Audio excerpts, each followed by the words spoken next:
Good afternoon, good afternoon, good afternoon, a very good afternoon. Sakshi Tripathi, Shivam Kumar, Deepak, Chandan, Rahul, Rupesh, Pramit, Ravindra, Sakshi, Shivam, Yadav, Tripathi, Gaurav, Ravindra Kumar, Arushi, Saloni, Divya, Raveena, Saumya, Rishika, Kajal, Arushi, Shivam, Anshul, Gaurav, Shyam, Raman, Alok, Deepika, Sakshi, Divyansh, Arushi, Poonam.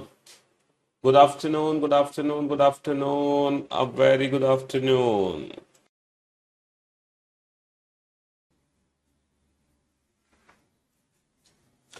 Good afternoon, good afternoon, good afternoon. क्या हाल है भैया आप लोगों के? बढ़िया, फर्स्ट क्लास, शानदार जानदार, एकदम झकास. What's a weather like there भैया? दिल्ली में तो बड़ी हालत खराब है. देख लेता हूं मैं बाहर झांक कर.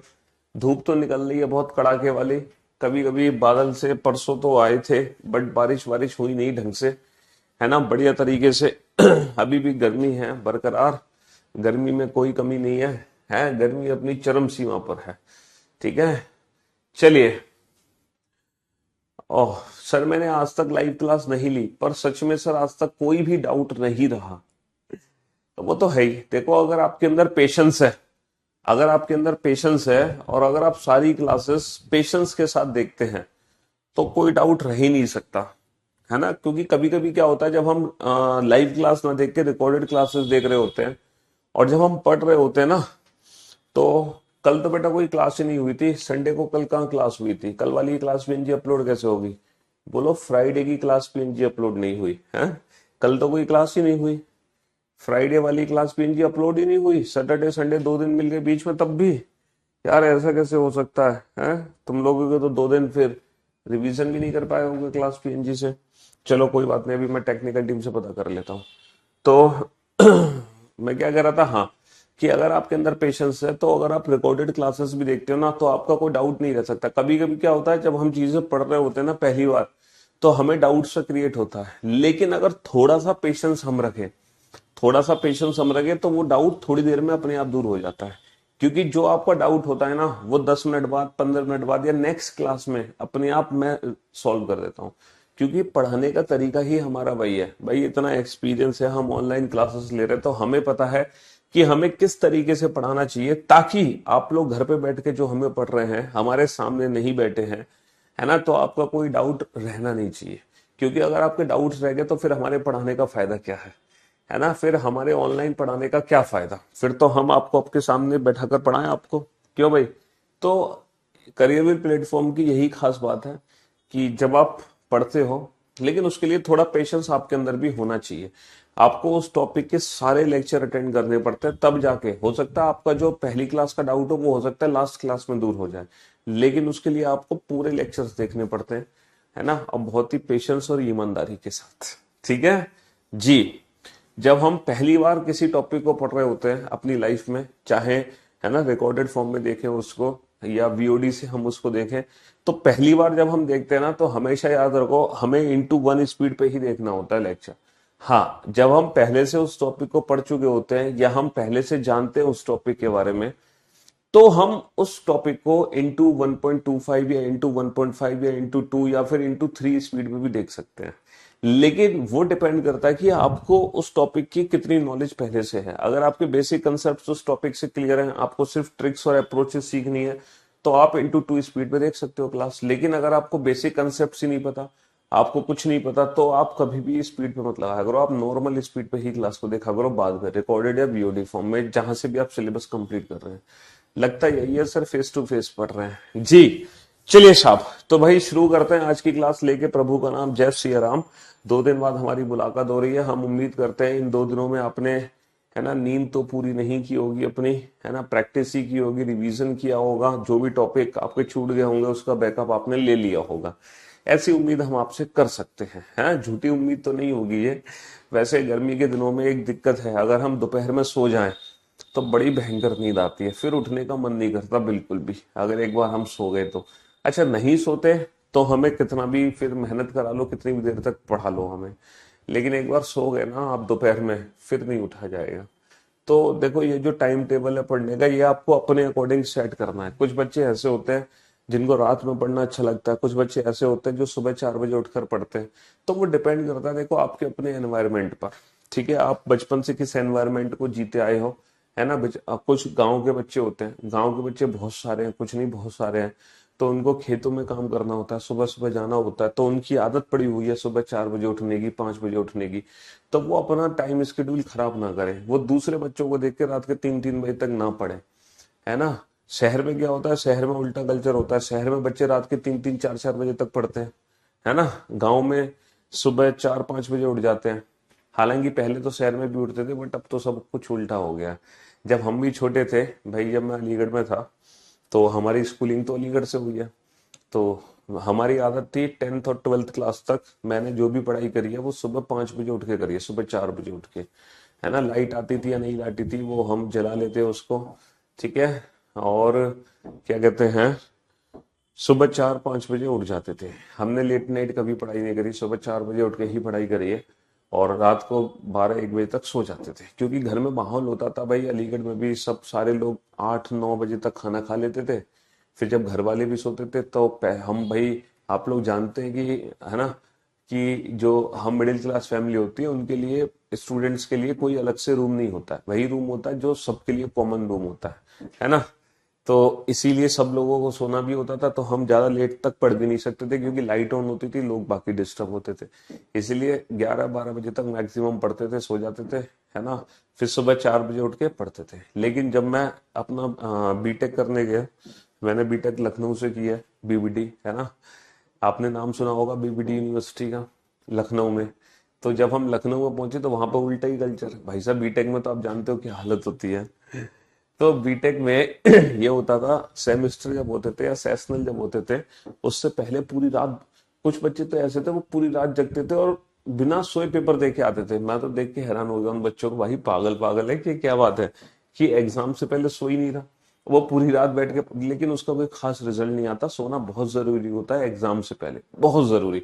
भले ही आप 4 घंटे की नींद लो, 5 घंटे की नींद लो, लेकिन एग्जाम से पहले सोना बहुत जरूरी है।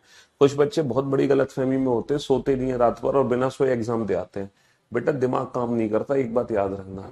तो सोने से पहले, मतलब एग्जाम से पहले सोना बहुत जरूरी है। तो कॉलेज में होता था कि हम वहाँ पूरी रात रात भर पढ़ते थे। जैसे मान लो अगर कल एग्जाम है तो हम रात को सो जाएंगे जल्दी, लेकिन अगर मान लो कल एग्जाम नहीं है, एग्जाम है 2 दिन बाद, और हमारे पास 2 दिन है पढ़ने के लिए, तो 2 रातें पूरी रात रात सुबह 4-4 5-5 बजे तक पढ़ते थे। लखनऊ में ऐसा था जब हम बीटेक कर रहे थे, तब सुबह 5 बजे जब दिन निकल आता ना, तब सुबह की चाय पीने जाते थे सारे बच्चे ढाबे पर, है ना। पूरा हॉस्टल ही था, तो सारे हॉस्टल ही का एक ही कल्चर था, पूरी रात भर बैठ के पढ़ाई करो, सुबह 4 बजे 4-5 बजे तक पढ़ो। हाँ, और फिर जब दिन निकल आता था तो सारे जाते थे, पूरी टोली की टोली, 8-10 फ्रेंड अपना ढाबे पर जा रहे हैं, वहां चाय पी रहे हैं।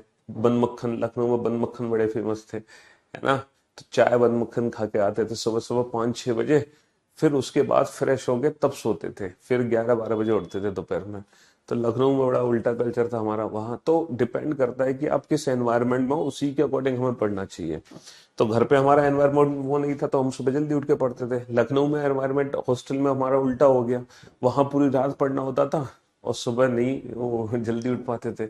बीटेक बेटा ब्रांच है electronics and communication, electronics and communication. हाँ जी, इलेक्ट्रॉनिक्स एंड कम्युनिकेशन। हम्म।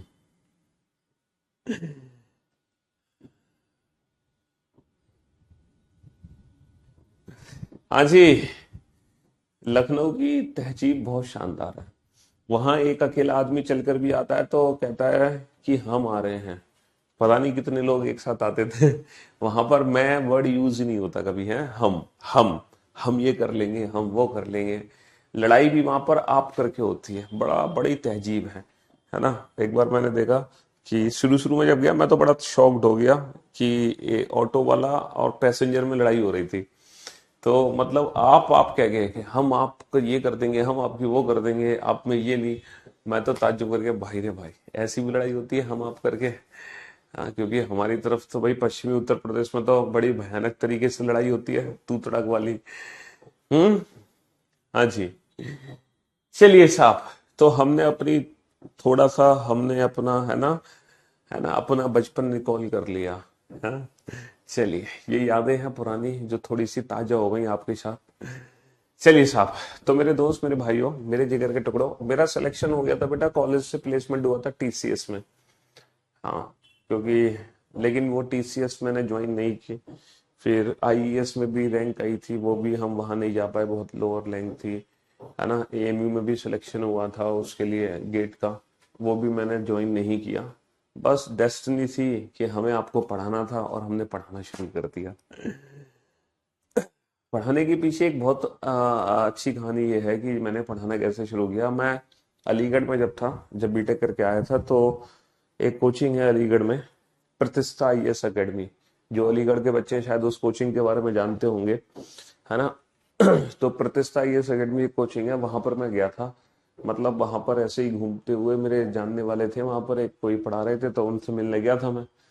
तो वहाँ पर जो ओनर थे प्रतिष्ठा आईएएस एकेडमी के, डीआर यादव सर हैं, उन्होंने ऐसे ही पूछा कि सर आप क्या करते हैं। मैंने बोला कि बीटेक की हुई है। कहा कि सर हमारी सर एक क्लास है, आज टीचर नहीं आए रीजनिंग के, अगर आप कोई कुछ पढ़ा दो बच्चों को 1 घंटे, प्लीज मैनेज कर लो थोड़ा सा। मैंने कहा चलो कोई बात नहीं, क्योंकि कॉलेज से ना मेरे को पढ़ाने का बड़ा शौक था। जब हम साथ में ग्रुप स्टडी करते थे ना, तो जितने भी स्टूडेंट मेरे दोस्त होते थे ना, मैं ही सबको पढ़ा रहा होता था। वहां पर 5 यूनिट आती है सेमेस्टर में, तो हम क्या करते थे, एक एक यूनिट बांट लेते थे। तो पहले मैं क्या करता था, एक एक यूनिट मैंने अपने सारे दोस्तों को दे दी, एक यूनिट मैंने ले ली। तो जो दोस्तों को यूनिट दिए पहले उनसे मैं पढ़ लेता था, है ना, और मैंने जो यूनिट की तैयार वो भी मैंने पढ़ ली। और फिर 5 यूनिट को मैं बाकी सारे दोस्तों को पढ़ा देता था।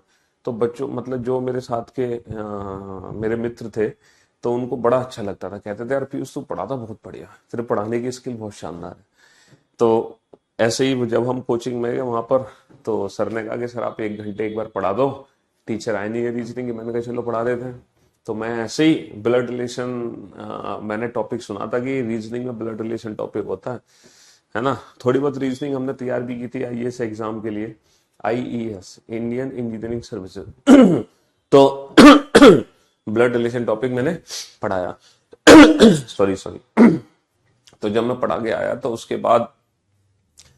आ, उसके बाद 3-4 दिन बाद उनका सर का फोन आया कि सर बच्चे आपको बहुत मिस कर रहे हैं, कहना है कि पीयूष सर को बुलाओ, उन्हीं से हमें रीजनिंग पढ़नी है चाहे कुछ हो जाए। तो सर ने रिक्वेस्ट करी, सर जब तक आप अलीगढ़ में हो, जब तक दिल्ली नहीं जा रहे हो, प्लीज मेरी कोचिंग में आप पढ़ा दो, है ना। मैंने कहा चलो ठीक है, मेरा भी टाइम पास हो जाएगा, है ना। और फिर जब हम किसी कोई ऐसी जॉब करें ना जहां सामने से बहुत ज्यादा रेस्पेक्ट मिले, तो वो नौकरी करने का मजा ही कुछ और है। समझ रहे हो। तो जब मैं क्लास में आता था, बच्चे इतनी रेस्पेक्ट करते थे, मेरे को तो मजा आ गया, क्योंकि बीटेक में तो सिर्फ गाली खाई थी हमने दोस्तों से। समझ रहे हो बीटेक का माहौल क्या होता है, वहां तो बिना गाली गलौज बात ही नहीं होती। तो दोस्तों की गाली गलौज हमने खाई थी। और फिर अचानक से मैं पढ़ाने जब गया पहली बार, तो उस कोचिंग में जब पढ़ाया, तो भाई साहब बच्चों ने इतनी रेस्पेक्ट करी कि मेरे को तो मजा ही आ गया। मैंने कहा यार ये बहुत बढ़िया है। पढ़ाना मतलब पढ़ा भी रहे हो, तुम्हें मजा भी आ रहा पढ़ाने में, क्योंकि मेरे को पढ़ाने में मजा आता था। ठीक है, हॉबी थी मेरी पढ़ाना, टीचिंग। तो मैंने कहा ये तो मेरे मतलब मेरे इंटरेस्ट की बात हो गई कि मेरे को मजा भी आ रहा पढ़ाने में, और सामने से इतनी रेस्पेक्ट भी मिल रही है। बच्चे काफी तारीफ कर रहे, सर आपने तो मजा डाल दिया, आज तक हमने ऐसा नहीं पढ़ा, ये वो। मैंने कहा बहुत सही। फिर धीरे धीरे तैयारी कर रहे थे। फिर दिल्ली में आए। दिल्ली में कोचिंग हुआ करती थी, पैरामाउंट कोचिंग। ठीक है, वहां फिर हमने पढ़ाया काफी साल। फिर पैरामाउंट कोचिंग में ही हमारी मुलाकात राकेश सर से हुई। ठीक है, तो फिर राकेश सर के साथ हम जुड़े, प्रूडेंस कोचिंग में पढ़ाया, फिर अपना करियर विल खोल लिया, है ना। फिर करियर विल में पढ़ा रहे हैं तब से। तो टीचिंग स्किल्स अगर देखो तो हो गए हमें, 2013 से पढ़ाना शुरू किया था, लगभग 11 साल हो गए। तो भैया ये थी हमारी एक छोटी सी कहानी जो हमने आपके साथ डिस्कस कर ली। हालांकि बहुत ही कम ऐसे बैचेस होते हैं जो, ठीक है, जिस बैचेस में मैं अपने बारे में इतनी सारी बातें बताता हूँ, बहुत कम बैचेस होते हैं। लेकिन पता नहीं क्यों आज मेरा मन किया आपको बताने का, तो मैंने बता दिया। चलिए साहब, तो हम लोग पढ़ रहे थे वेन डायग्राम चैप्टर, वेन आरेख।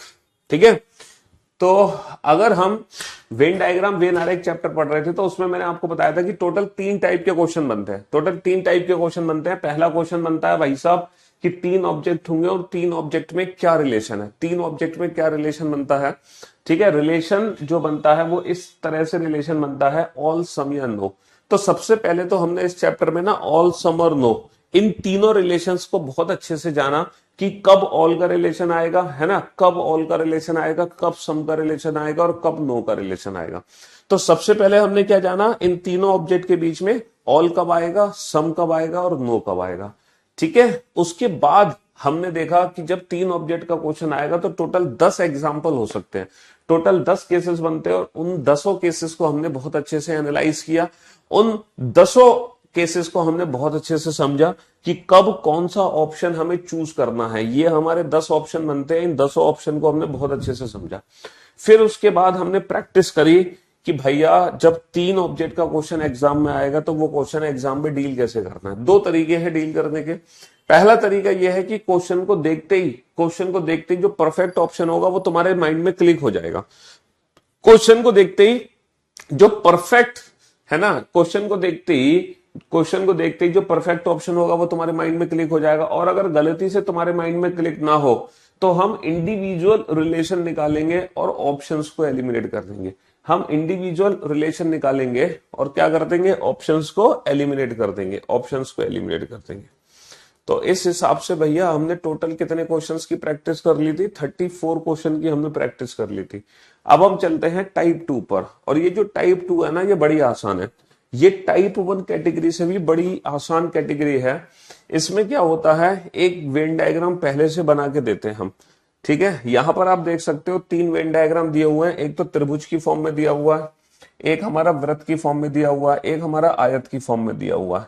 तो मेरे दोस्त, मेरे भाई, जो त्रिभुज के अंदर हैं लोग, त्रिभुज के अंदर कितने लोग हैं, 10 और 1 11 और 2 13 और 4 17। भाई त्रिभुज के अंदर कितने लोग हैं, 10 और 1 11 और 2 13, 13 और 4 17। और ये सारे के सारे कौन है, ये सारे के सारे कौन है, अभियंता को त्रिभुज द्वारा दर्शाया गया है। अभियंता मतलब इंजीनियर। ये सारे के सारे इंजीनियर हैं, ये सारे के सारे इंजीनियर हैं। 10 1 2 4। ठीक है, व्रत के अंदर कितने सारे लोग हैं, 15 3 2 1। व्रत के अंदर कितने सारे लोग हैं, 15 3 2 1। और ये सारे के सारे कौन है ना, चिकित्सक को व्रत द्वारा दर्शाया गया। चिकित्सक मतलब ये सारे के सारे डॉक्टर हैं। अच्छा, रेक्टेंगल यानी कि आयत के अंदर कितने सारे लोग हैं, 20 4 3 2। आयत के अंदर जो लोग हैं वो हैं 20 4 3 2। ये सारे के सारे लोग कौन है, वास्तुकार को आयत द्वारा दर्शाया गया है, यानी कि आर्किटेक्ट। तो जो आर्किटेक्ट है वो रेक्टेंगल से रिप्रेजेंट हो रहा है, और जो सर्कल है ना, जो सर्कल है वो डॉक्टर से रिप्रेजेंट हो रहा है, और जो ट्राइंगल है वो इंजीनियर से रिप्रेजेंट हो रहा है। बात समझ रहे हो मेरी? हाँ सर, बिल्कुल समझ रहे हैं। तो मेरे दोस्त, मेरे भाइयों, मेरे जिगर के टुकड़ों, अब मेरी बात ध्यान से सुनना और समझने की कोशिश करना। यहाँ पर इतने सारे इंजीनियर हैं, इतने सारे डॉक्टर हैं और इतने सारे आर्किटेक्ट हैं, समझ रहे हो। लेकिन इसमें से कुछ ऐसे भी इंजीनियर हैं जो इंजीनियर होने के साथ साथ डॉक्टर भी हैं। देखो, कुछ ऐसे इंजीनियर हैं जो इंजीनियर होने के साथ साथ डॉक्टर भी हैं, कुछ ऐसे इंजीनियर हैं जो इंजीनियर होने के साथ साथ आर्किटेक्ट भी हैं, और कुछ ऐसे इंजीनियर हैं जो डॉक्टर भी हैं और आर्किटेक्ट भी हैं, है ना। तो वो डिपेंड करता है बाउंड्री पर। तो इनकी बाउंड्री के हिसाब से हमें अपने क्वेश्चन का आंसर देना है। तो भैया, how many engineers are there who are only doctor. भैया ऐसे कितने इंजीनियर हैं, देखो ऐसे कितने इंजीनियर हैं। इनमें से वो इंजीनियर हमें बताने हैं, इनमें से वो इंजीनियर बताने हैं जो केवल और केवल डॉक्टर हैं, डॉक्टर के अलावा और कोई नहीं है। बताओ इनमें से ऐसे कौन से इंजीनियर हैं जो केवल डॉक्टर हैं। केवल डॉक्टर यानी कि केवल सर्कल के अंदर आ रहा है, केवल डॉक्टर। ऐसे कितने इंजीनियर हैं इनमें से जो केवल डॉक्टर हैं? सर ये दोनों डॉक्टर हैं, ये भी डॉक्टर है, ये भी डॉक्टर है। लेकिन ये केवल डॉक्टर नहीं है, ये डॉक्टर होने के साथ साथ आर्किटेक्ट भी है। तो भैया केवल डॉक्टर की अगर मैं बात करूं तो ये जो हिस्सा है हमारा 1 वाला, ये जो हिस्सा है हमारा 1 वाला, ठीक है, ये वो इंजीनियर हैं, ये वो इंजीनियर हैं जो केवल और केवल डॉक्टर हैं। ये वो इंजीनियर हैं जो केवल और केवल डॉक्टर हैं। ये वो इंजीनियर हैं जो केवल और केवल डॉक्टर हैं, डॉक्टर के अलावा कोई भी नहीं है। समझ रहे हो? यहाँ पे 2 को मैं ऐड नहीं कर सकते क्योंकि 2 डॉक्टर होने के साथ साथ आर्किटेक्ट भी है। How many engineers are there who are doctor. देखो ऐसे कितने इंजीनियर हैं जो डॉक्टर हैं। अब आप बताओ ऐसे कितने इंजीनियर हैं जो डॉक्टर हैं। इन्होंने ये नहीं कहा कि केवल डॉक्टर हैं, अब इन्होंने बोला जो डॉक्टर हैं। इसका मतलब अब 1 और 2 दोनों को आपस में ऐड कर लेंगे। इसका मतलब अब 1 और 2 दोनों को आपस में वन और टू दोनों को आपस में ऐड कर लेंगे। How many engineers are there who are not doctor. अच्छा, ऐसे कितने इंजीनियर हैं जो डॉक्टर नहीं है, तो इसमें से डॉक्टर हटा दो, ये डॉक्टर वाला पार्ट हटा दो, तो 10 और 4 14, ये 14 ऐसे इंजीनियर हैं, है ना, ये 14 ऐसे इंजीनियर हैं जो डॉक्टर नहीं है, ये 14 ऐसे इंजीनियर हैं जो डॉक्टर नहीं है। तो मेरे दोस्त, मेरे भाई, 10 और 4 14 और 2 16 और 1 17, 17 इंजीनियर में से एक इंजीनियर तो ऐसा है जो केवल डॉक्टर है। 17 इंजीनियर में से 3 इंजीनियर ऐसे हैं जो डॉक्टर हैं इंजीनियर होने के साथ साथ, और 17 में से 14 ऐसे इंजीनियर हैं जो डॉक्टर नहीं है, जो डॉक्टर नहीं है। तो मैं उम्मीद करता हूं कि आपको बहुत अच्छे से ये क्वेश्चन समझ आ गया होगा, और जो टाइप 1 कैटेगरी आपने इस चैप्टर में पढ़ी है ना, उससे कहीं ज्यादा आसान है ये टाइप 2 कैटेगरी। इसमें वेन डायग्राम बना के दिया होता है, बाउंड्री को एक्सप्लेन करते हैं, बस हमें तो ये बताना है कि ये किसके लिए, ये किसके लिए, ये किसके लिए, बात खत्म। बाउंड्री के हिसाब से हमें अपने क्वेश्चन का आंसर देना है, और बहुत ही इजी क्वेश्चन है, बहुत ही इजी क्वेश्चन। मुझे नहीं लगता इससे आसान क्वेश्चन कुछ होगा, है ना। बताओ, इससे आसान क्वेश्चन कुछ होगा? मुझे तो नहीं लगता इससे आसान क्वेश्चन कुछ हो सकता। बनाओ फटाफट से।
बन गया?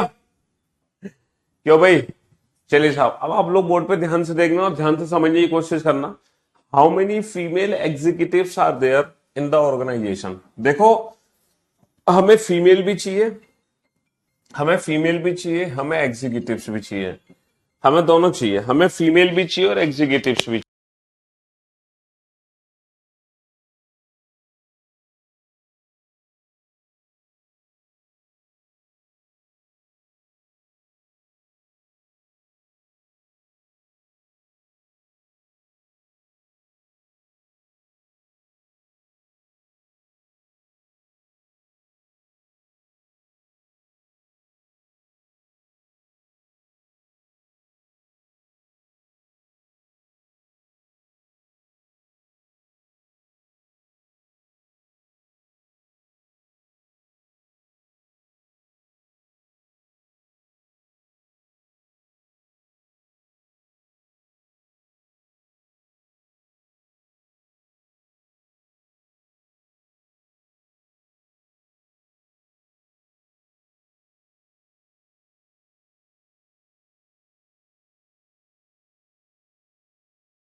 Hello hello hello hello hello. अरे यार क्या बताएं, बस हमारी कार का एसी खराब हो गया था, तो वही ड्राइवर देने आया था गाड़ी हमें। बट अभी कार का एसी ठीक ही नहीं हुआ, कंप्रेसर ही खराब हो गया, तो कह रहा सर अभी 10 दिन लगेंगे आने में। चलिए कोई बात नहीं। गर्मी इतनी है कि सारे एसी फेल हो रहे हैं। हाँ, तो how many female executives are there, तो हमें बेटा फीमेल भी चाहिए, हमें फीमेल भी चाहिए और हमें एग्जीक्यूटिव्स भी चाहिए। फीमेल एग्जीक्यूटिव दोनों चाहिए। अब जरा बोर्ड पे ध्यान से देखो, द ट्राइंगल रिप्रेजेंट एग्जीक्यूटिव्स। भैया जो ट्राइंगल है वो तो रिप्रेजेंट करता है एग्जीक्यूटिव्स को, ट्राइंगल रिप्रेजेंट करता है एग्जीक्यूटिव्स को, है ना। सर्कल रिप्रेजेंट फीमेल, सर्कल किसको रिप्रेजेंट करता है, सर्कल रिप्रेजेंट करता है फीमेल्स को, सर्कल रिप्रेजेंट करता है फीमेल को। रेक्टेंगल रिप्रेजेंट एमबीए, रेक्टेंगल किसको रिप्रेजेंट करता है, रेक्टेंगल रिप्रेजेंट करता है एमबीए को। स्क्वायर रिप्रेजेंट है टेक्निकल स्टाफ, स्क्वायर किसको रिप्रेजेंट करता है, टेक्निकल स्टाफ को, स्क्वायर टेक्निकल स्टाफ को रिप्रेजेंट करता है। ठीक है जी, हाँ जी। How many female executives are there in the organisation, मतलब फीमेल भी होनी चाहिए एग्जीक्यूटिव भी होनी चाहिए। तो भाई साहब फीमेल भी होनी चाहिए और एग्जीक्यूटिव भी होनी चाहिए, तो दोनों का कॉमन पार्ट ले लो। फीमेल और एग्जीक्यूटिव दोनों का कॉमन पार्ट क्या है, दोनों का कॉमन पार्ट है 5। दोनों का कॉमन पार्ट क्या है, दोनों का कॉमन पार्ट है 5।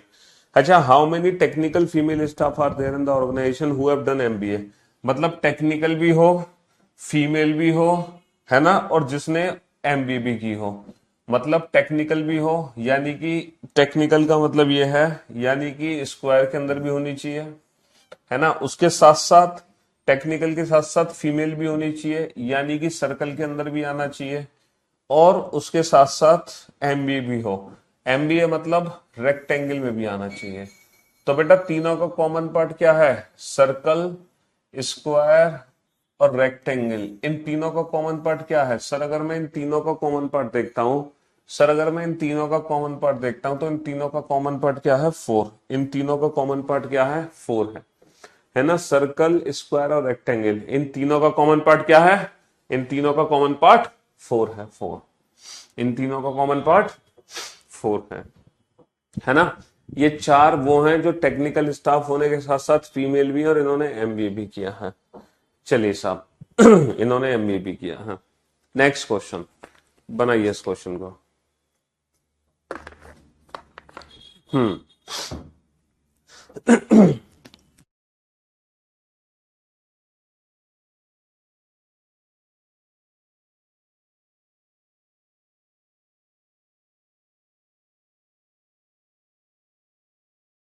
बनाइए फटाफट से, जल्दी से।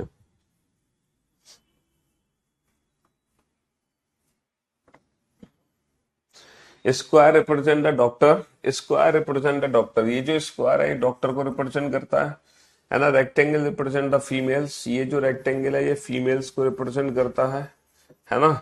और circle represent the engineer, circle engineer को रिप्रेजेंट करता है। And triangle represent the singer, triangle singers को रिप्रेजेंट करता है। ट्राइंगल किसको रिप्रेजेंट करता है, सिंगर को रिप्रेजेंट करता है।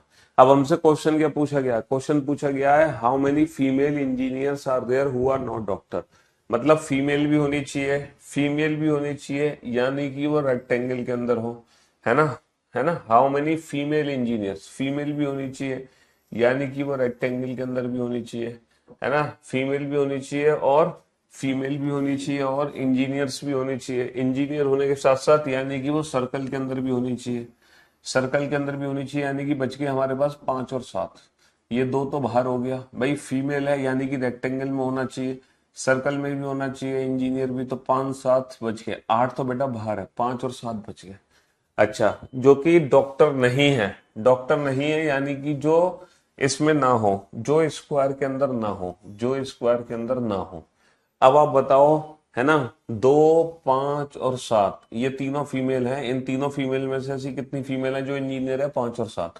लेकिन जो डॉक्टर नहीं है तो 7 को हटा दो, तो सिर्फ और सिर्फ ये 5 ऐसी फीमेल है, ये 5 ऐसी फीमेल हैं जो केवल और केवल कौन है, केवल और केवल इंजीनियर है। केवल और केवल कौन है, केवल और केवल इंजीनियर है।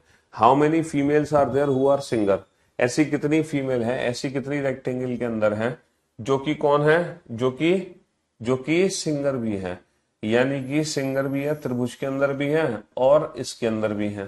त्रिभुज के अंदर भी है, रेक्टेंगल के अंदर भी है। अच्छा, रेक्टेंगल त्रिभुज का कोई भी कॉमन पार्ट नहीं है, रेक्टेंगल त्रिभुज का कोई भी कॉमन पार्ट यहाँ पे नहीं दे रखा, कोई भी कॉमन पार्ट नहीं दे रखा। How many singers are there who are engineer and doctor. अच्छा, ऐसी कितनी सिंगर है, ऐसी कितनी रेक्टेंगल के अंदर है, सॉरी ऐसी कितनी सिंगर है, ऐसी कितनी त्रिभुज के अंदर है, ऐसी कितनी त्रिभुज के अंदर है जो कि इंजीनियर और डॉक्टर दोनों है, यानी कि जो सर्कल के अंदर भी है यानी कि 3 और 8, और जो स्क्वायर के अंदर भी है। तो कुल मिला के सिर्फ और सिर्फ 8, कुल मिला के सिर्फ और सिर्फ 8 ऐसे सिंगर हैं जो इंजीनियर होने के साथ साथ डॉक्टर भी हैं, जो इंजीनियर होने के साथ साथ डॉक्टर भी हैं। तो इसका आंसर कितना आ गया, 8 आ गया। तो भाई साहब ये जो क्वेश्चन है ये बाउंड्री के हिसाब से क्वेश्चन सॉल्व हो जाते हैं, बड़े ही आसान क्वेश्चन होते हैं, बहुत ही इजी क्वेश्चन होते हैं। बनाओ इन तीनों क्वेश्चन को फटाफट से, जल्दी से बनाओ इन तीनों क्वेश्चन को, फटाफट बनेंगे जल्दी से। ये 3 क्वेश्चन आपके सामने सॉल्व करो। हाँ जी,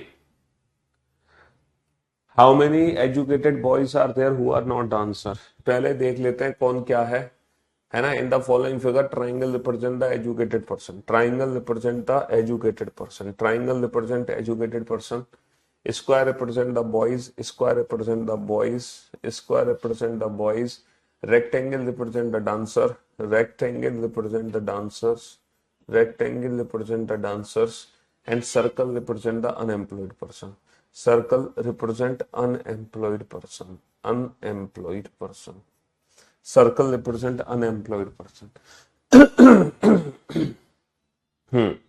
सर्कल रिप्रेजेंट अनएम्प्लॉयड पर्सन। अब आप बताओ इस क्वेश्चन को कैसे डील करो। हाँ जी, सर्कल रिप्रेजेंट अनएम्प्लॉयड पर्सन। अब आप बनाओ इस क्वेश्चन को। तो मेरे दोस्त, मेरे भाई, कैसे सॉल्व करोगे इस क्वेश्चन को। ऐसे कितने शिक्षित लड़के हैं जो कि नृत्यक नहीं है। How many educated boys, how many educated boys are there who are not dancer, how many educated boys are there, how many educated boys are there who are not dancer. ऐसे कितने एजुकेटेड बॉयज हैं, ऐसे कितने educated boys हैं जो कि dancer नहीं है। मतलब एजुकेटेड होना चाहिए यानी कि त्रिभुज के अंदर आना चाहिए, है ना, त्रिभुज के अंदर आना चाहिए, त्रिभुज के अंदर एजुकेटेड है यानी कि त्रिभुज के अंदर आना चाहिए, एजुकेटेड है त्रिभुज के अंदर आना चाहिए। बॉयज भी है यानी कि स्क्वायर के अंदर भी आना चाहिए, यानी कि बच गए हमारे पास 3 और 4, हमारे पास 3 और 4। लेकिन जो डांसर ना हो, जो डांसर ना हो यानी कि जो रेक्टेंगल में ना हो, तो 3 और 4 में से रेक्टेंगल वाला 4 है तो इसको हटा दो, तो सिर्फ 3 बच गया हमारे पास, 3 बच गया सिर्फ जो कि हमारे पास 3 बच गया जो कि एजुकेटेड बॉयज है और वो डांसर नहीं है। हमारे पास 3 बच गए जो कि एजुकेटेड बॉयज है जो कि डांसर नहीं है। समझ रहे हो। केवल और केवल कितने बचे, केवल और केवल 3 बचे हमारे पास, केवल और केवल 3 बचे।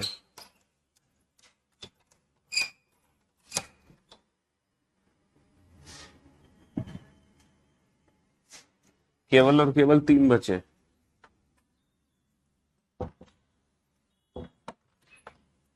हाँ जी, बनाओ इस क्वेश्चन को। तो how many dancers are there who are educated. ऐसे कितने डांसर हैं जो एजुकेटेड हैं, ऐसे कितने डांसर हैं जो एजुकेटेड हैं। यहां पर तो 3 आ गए। ऐसे कितने डांसर हैं जो एजुकेटेड हैं। भैया डांसर यानी कि रेक्टेंगल के अंदर, डांसर यानी कि रेक्टेंगल के अंदर, एजुकेटेड यानी कि त्रिभुज के अंदर, एजुकेटेड यानी कि त्रिभुज के अंदर।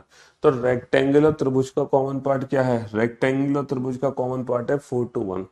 रेक्टेंगल और त्रिभुज का कॉमन पार्ट है how many dancers are there who are educated. Dancer भी है और एजुकेटेड भी है। 4 + 2 + 1, 4 + 2 विद्यार्थी अंग्रेजी में उत्तीर्ण हुए हैं, है ना। देखो 70% विद्यार्थी हिंदी में उत्तीर्ण हुए हैं, 60% विद्यार्थी अंग्रेजी में उत्तीर्ण हुए हैं। 70% passed in Hindi, 60% passed in English, 30% passed in Hindi and English both. ठीक है, तो कितने ऑब्जेक्ट है हमारे पास, हमारे पास 2 ऑब्जेक्ट है, हमारे पास 2 ऑब्जेक्ट है। These are the student who passed in Hindi and these are the student who passed in English. ठीक है जी। भैया क्या कह रहे हैं, 70% विद्यार्थी हिंदी में उत्तीर्ण हुए हैं, है ना। हिंदी में पास होने वाले टोटल कितने हैं, हिंदी में पास होने वाले टोटल 70 हैं।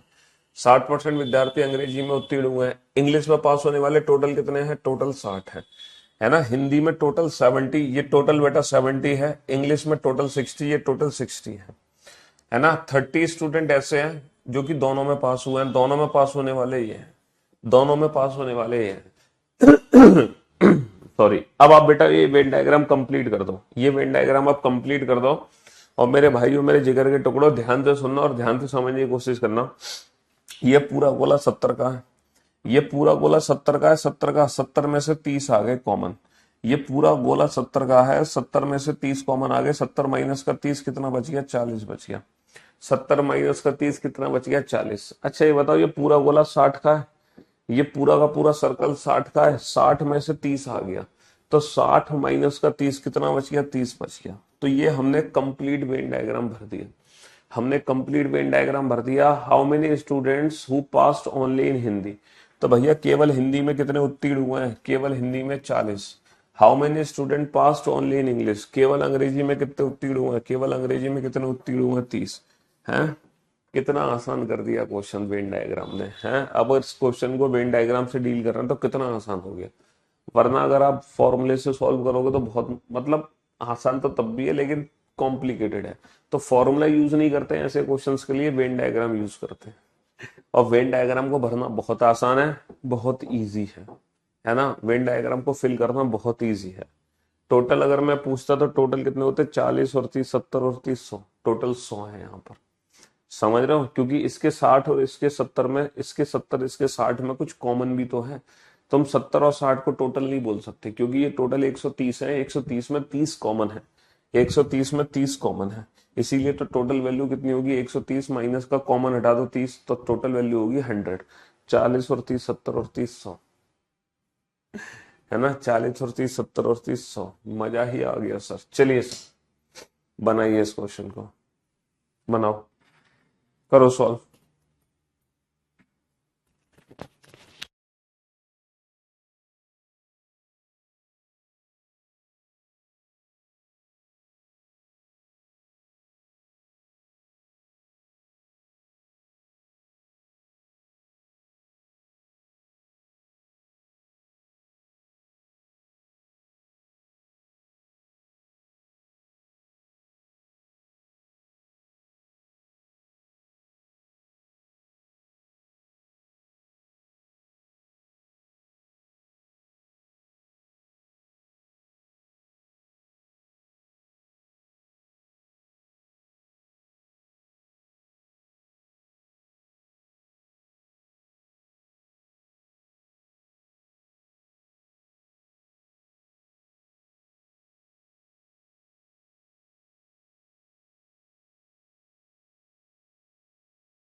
हाँ जी, कंप्लीट।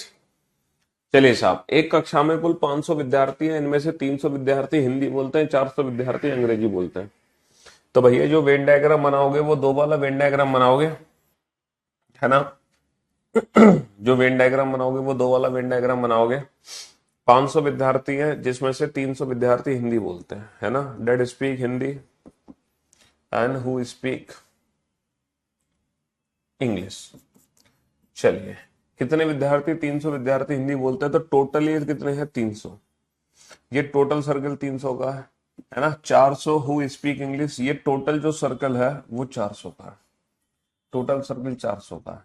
अच्छा, हमारे पास टोटल कितने बैठ रहे हैं? हमारे पास टोटल है 500। टोटल कितने हैं? टोटल 500 हैं, जबकि यहाँ पे टोटल कितने हैं? 400 और 300, 700। यहाँ पे टोटल कितने हैं? यहाँ पे 400 और 300, 700 टोटल है, जबकि टोटल कितना होना चाहिए? 500। यानी कि 200 कम है, तो 200 कहाँ होगा? 200 इनका कॉमन होगा। 200 कहाँ होगा? 200 इनका कॉमन होगा भाई, तभी तो टोटल कितना बैठेगा? 500। 400 और 300, 700, 700 माइनस का 200, 500, खत्म कहानी। ये पूरा सर्कल 300 का है, ये पूरा सर्कल 300 का, 300 में से 200 हटा दो, कितने बचे? 100। ये पूरा सर्कल कितने का है? 400 का, 400 में से 200 को हटा दो, बचे कितने? 200। भाई तभी तो टोटल ये 400 हो गया सर्कल, 200, 200, 400, तभी तो टोटल 300 हो गया, 200 और 100, 300। तो how many students are there who speak both English and Hindi? Both 200. How many students are there who speak only Hindi? Only Hindi 100. How many students are there who speak only English? Only English 200. Only English 200. Only English 200. तो बेटा ये तो 2 subject वाले question थे। अब हम चलते हैं 3 सब्जेक्ट वाले क्वेश्चन पर। ये वो क्वेश्चन है जो 3 सब्जेक्ट से रिलेटेड है, और जब 3 सब्जेक्ट का क्वेश्चन आएगा तो उसका वेन डायग्राम कैसे बनेगा? Like this. 3 सब्जेक्ट का वेन डायग्राम ऐसे बनेगा। चलिए साहब, एक बार आप वेन डायग्राम भरो, फिर मैं इस क्वेश्चन को सॉल्व करूंगा, ठीक है?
हाँ जी, कंप्लीट।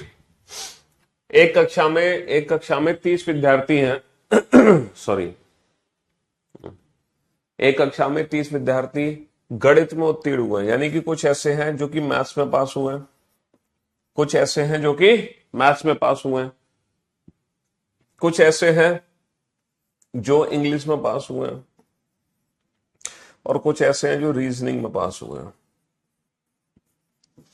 रीजनिंग में बेटा सबसे ज्यादा होने चाहिए।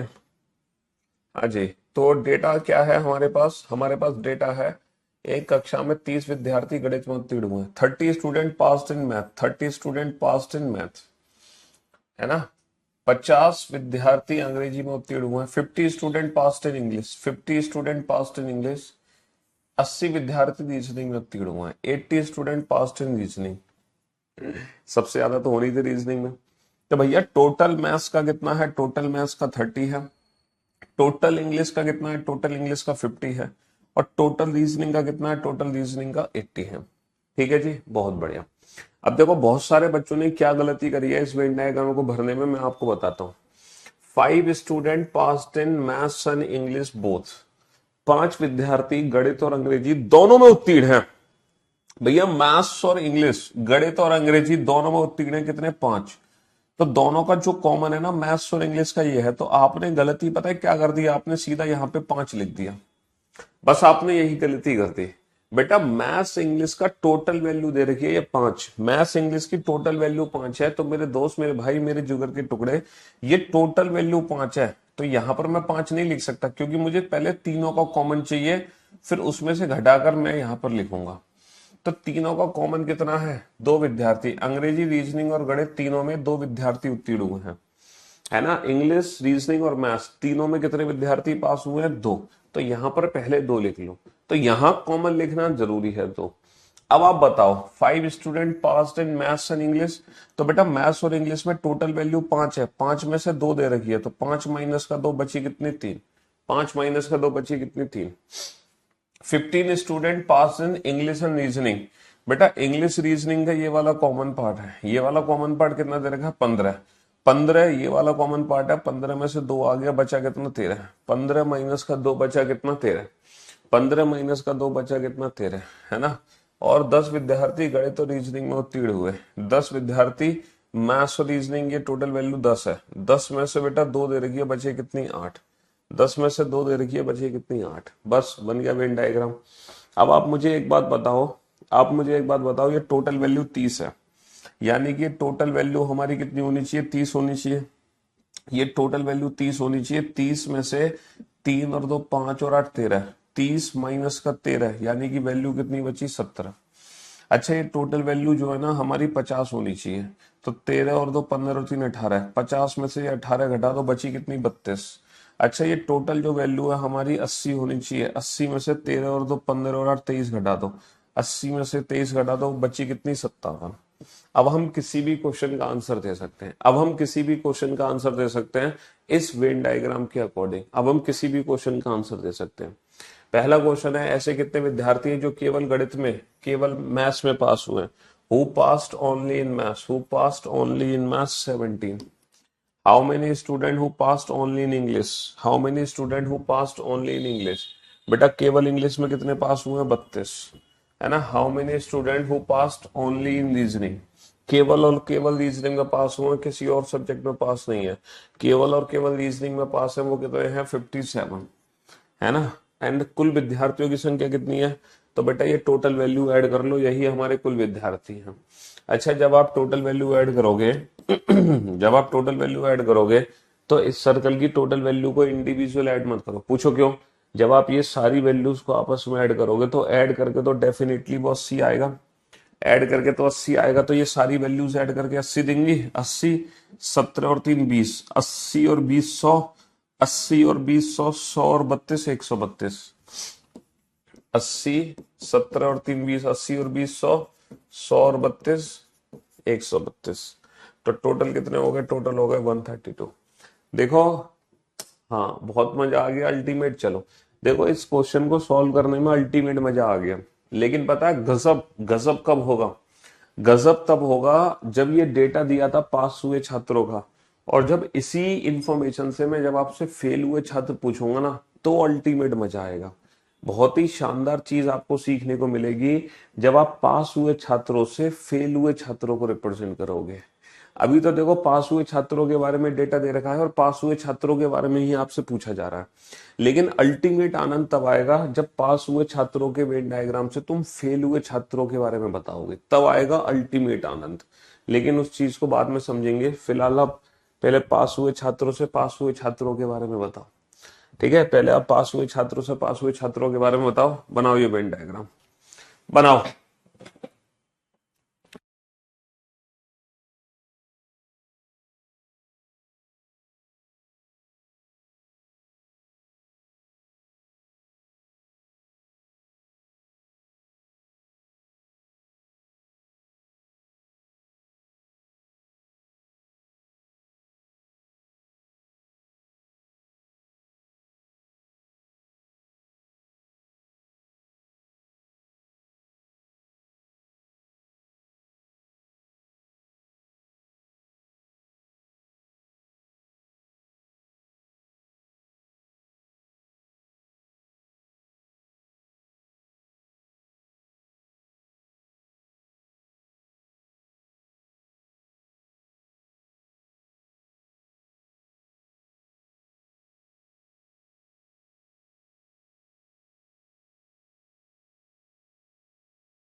हाँ जी, बन गया वेन डायग्राम। चलिए साहब, तो 3 ऑब्जेक्ट का वेन डायग्राम हमें बनाना है, 3 ऑब्जेक्ट का। तो मेरे दोस्त, मेरे भाई, मेरे जिगर के टुकड़ों, ठीक है, हमने बना दिए 3 object. In a class 300 student pass in Hindi, है ना। कुछ ऐसे स्टूडेंट्स हैं जो कि हिंदी में पास हुए हैं, ठीक है। 200 स्टूडेंट पास इन इंग्लिश, कुछ ऐसे बच्चे हैं जो कि इंग्लिश में पास हुए हैं। 250 स्टूडेंट पास इन मैथमेटिक्स, कुछ ऐसे बच्चे हैं जो कि मैथ्स में पास हुए हैं।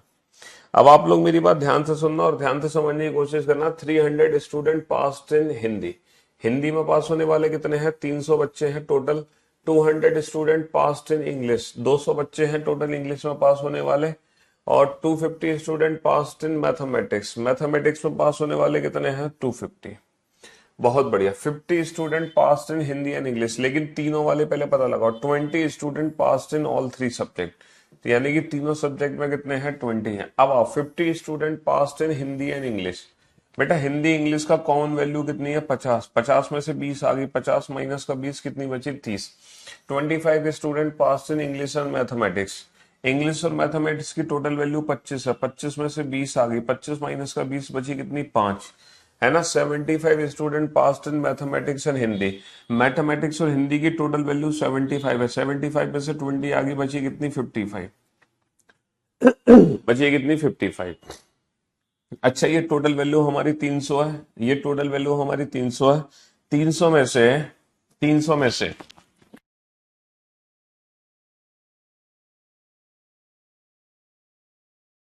300 में से, है ना, टोटल वैल्यू हमारी 300 है। ये टोटल वैल्यू हमारी 300 है। 300 में से 30 और 20 50, 50 और 50 100, 100 और 5 105। 300 में से 105 घटा दो, 300 में से 100 घटा दो बचा 200, 200 में से 5 घटा दो बचा कितना? 195। अच्छा, ये टोटल वैल्यू हमारी 200 है, ये टोटल वैल्यू हमारी 200 है। 200 में से 30 और 20 50 और 5 55 घटा दो, 200 माइनस का 55 बची कितनी? 145। ये टोटल वैल्यू 250 है। 250 में से, है ना, 250 में से 60 और 20 80, 250 में से 80 घटा दो, 55 और 5 60 और 20 80, 250 में से 80 घटा दो, बची कितनी? 170। बची कितनी भाई साहब? 170। तो मेरे दोस्त, मेरे भाई, कुल विद्यार्थियों की संख्या, पहले तो टोटल वैल्यू बताओ, टोटल वैल्यू कितनी है? अगर मैं टोटल वैल्यू काउंट करूं तो बेटा ये पूरा गोला 300 का है, ये पूरा गोला 300 का है। चलिए साहब, 300 प्लस 300 के अलावा 145 और 5 150, 150 यानी कि 450, है ना। ये पूरा गोला 300 का हो गया, प्लस 145 और 5 150, प्लस 170, प्लस 170, तो 500 600 620 आ गया। टोटल वैल्यू कितनी आ गई हमारी? 620 आ गई। टोटल कितना आ गया? टोटल आ गया हमारा 620। अच्छा, how many student have passed only in mathematics? Only, only, only in mathematics and English. भैया केवल मैथमेटिक्स और इंग्लिश में पास होने वाले कितने हैं? Only in mathematics and English, केवल मैथमेटिक्स और इंग्लिश में पास होने वाले कितने हैं? जो मैथ और इंग्लिश के अलावा किसी और में पास ना हो। तो केवल मैथ और इंग्लिश में पास होने वाले कितने हैं? 5। बेटा टोटल मैथ इंग्लिश में पास होने वाले कितने थे? 25। लेकिन केवल मैथ और इंग्लिश में पास होने वाले कितने हैं? केवल मैथ और इंग्लिश में पास होने वाले कितने हैं? 5। केवल मैथ और इंग्लिश में पास होने वाले कितने हैं? 5। How many student have passed only, देखो, have passed only in Hindi and English, केवल और केवल हिंदी और इंग्लिश में पास होने वाले कितने हैं? यानी कि हिंदी और इंग्लिश के अलावा किसी और सब्जेक्ट में पास ना हो, हिंदी और इंग्लिश के अलावा किसी और में पास ना हो, केवल हिंदी इंग्लिश। बेटा टोटल हिंदी इंग्लिश में कितने पास होने वाले? टोटल हिंदी इंग्लिश में पास होने वाले हैं 20 और 30 50। टोटल हिंदी इंग्लिश में पास होने वाले 50 हैं, लेकिन केवल हिंदी इंग्लिश में पास होने वाले कितने हैं? केवल हिंदी इंग्लिश में पास होने वाले कितने हैं? केवल हिंदी इंग्लिश में पास होने वाले कितने हैं? 30। केवल हिंदी इंग्लिश में पास होने वाले कितने हैं? 30। How many student have passed only in mathematics, केवल और केवल मैथमेटिक्स में पास होने वाले, केवल और केवल मैथमेटिक्स में पास होने वाले कितने हैं? How many student passed only in mathematics, केवल मैथमेटिक्स में पास होने वाले कितने हैं? 170। केवल मैथमेटिक्स में पास होने वाले कितने हैं? 170। केवल मैथमेटिक्स में पास होने वाले कितने हैं? 170, है ना। देखो कितना टाइम हो गया क्लास को, हाँ। लगभग 1 घंटे 5 मिनट हो गए हैं। तो अभी बचा है बेटा मतलब 30-45 मिनट की क्लास और बची है। तो 30-45 मिनट की क्लास अभी कंटिन्यू करके खत्म कर दें टॉपिक को, या कल खत्म करें? बताओ। 30-45 मिनट की क्लास बची है अभी, 45 मिनट की लगभग। तो कल खत्म करें या फिर आज ही निपटा दें? क्योंकि अभी हमने पास हुए वाले छात्रों से सिर्फ पास हुए वाले छात्रों को रिप्रेजेंट किया। अब हम सीखेंगे कि पास हुए वाले छात्रों से फेल हुए छात्रों को कैसे रिप्रेजेंट करें। भाई पास हुए छात्रों के बारे में हमें पता होगा, लेकिन हम फेल हुए छात्रों को कैसे रिप्रेजेंट करें ये सीखना हमें। पास हुए वाले छात्रों से फेल हुए छात्रों के बारे में। गर्मी बहुत पड़ रही है, हैं? गर्मी के चलते थोड़ा ही पढ़ना ठीक है, ज्यादा पढ़ना ठीक नहीं है। तो कल खत्म करते हैं इसको, ठीक है, ताकि कल बहुत अच्छे से समझ सके। हो सकता है और ज्यादा क्वेश्चन हम करा दें कल। अभी क्या होगा, आधे घंटे में खत्म करने के चक्कर में जल्दी जल्दी भी हो सकता है, मैं आपको बता दूं, है ना। कल खत्म करेंगे तो आराम से खत्म करेंगे, रेस्ट के साथ, मतलब धीरे धीरे, ठीक है। चलिए साहब, love you guys, love you all, take care, good bye, thank you so much, love you all.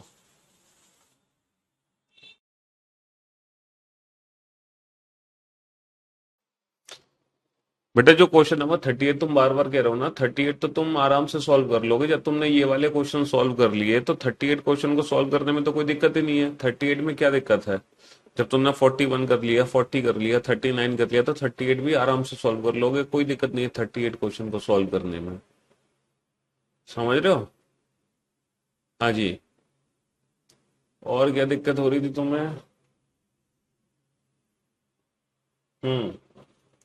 बीच में क्लास बफर हो रही, हाँ तो बफरिंग वो एक क्वेश्चन में रुक गई थी क्लास 38 में, तो आप वो आराम से रिपीट कर लेना 38 क्वेश्चन, उसमें कोई दिक्कत नहीं है। क्वेश्चन नंबर 38 में बहुत आसान क्वेश्चन है, 38 नंबर क्वेश्चन। समझ रहे हो?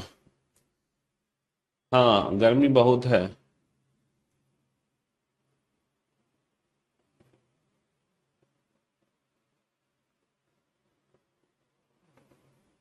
अब बाकी का कल इसको कंप्लीट करेंगे, ठीक है। बाकी की जो क्वेश्चन है हमारे वो हम कल कंप्लीट कर लेंगे। चलो ओके, चलिए, love you guys, love you all, good bye, thank you so much, टाटा, bye bye, good bye, bye, love you all, take care.